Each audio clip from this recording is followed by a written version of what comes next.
નડિયાદમાં સસ્તા અનાજના દુકાનદારને 16.50 લાખનો દંડ ફટકારાયો। પ્રિયંક પટેલ નામના સસ્તા અનાજના દુકાનદારને જિલ્લા પુરવઠા અધિકારીએ દંડ ફટકાર્યો છે અને દુકાનનો પરવાનો પણ રદ કરી નાખ્યો।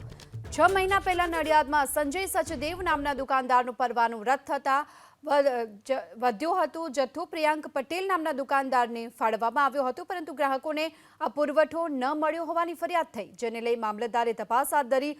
તપાસમાં બહાર આવ્યું છે આ જથ્થો ગરીબ લાભાર્થીઓને ફાળવવાનો હતો એ પ્રિયંક પટેલે સગેવગે કરી નાખ્યો।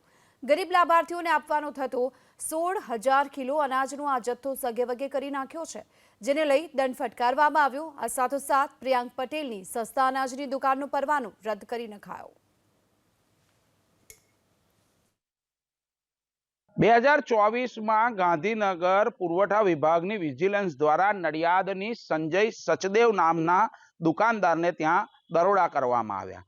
કહી શકાય કે સંજય સચદેવની દુકાન પરથી ડુપ્લિકેટ ફિંગરપ્રિન્ટ મશીન સાથે અનેક ક્ષતિઓ મળતા તેની સામે કાયદેસરની કાર્યવાહી કરવામાં આવી અને તેની દુકાનનો પરવાનો રદ કરવામાં આવ્યો।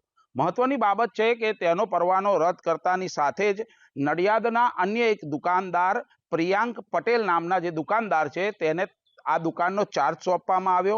ત્યારબાદ પ્રિયંક પટેલની અનેક ફરિયાદો પુરવઠા વિભાગને મળી હતી, જેને લઈ પુરવઠા વિભાગે તપાસનો ધમધમાટ શરૂ કરતા પ્રિયંક પટેલની દુકાનમાંથી 16,000 કિલો જેટલું જે અનાજનો જથ્થો છે તે ક્યાંક ને ક્યાંક સગે વગે થયો હોય તેવું માલુમ પડતાની સાથે જ પુરવઠા વિભાગ દ્વારા આશરે 17 લાખ રૂપિયા જેટલો દંડ પ્રિયંક પટેલને કરવામાં આવ્યો છે।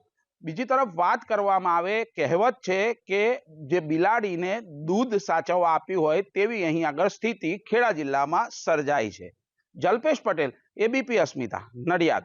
એ દુકાનનો ચાર્જ આપણે પ્રિયંક પટેલ નામના સંચાલકને આપવામાં આવ્યો હતો, પરંતુ પ્રિયંક પટેલ જે દુકાન ચલાવતો હતો તો એ દુકાનમાં પણ આપણે ફરિયાદો મળી હતી અને એ ફરિયાદ પરત્વે મામલતદાર સાહેબે ઓગસ્ટ મહિનામાં તપાસણી કરી હતી અને આશરે 16,000 કિલોગ્રામનું ઘટ મળી હતી, એટલે આપણાને રિપોર્ટ કર્યો હતો।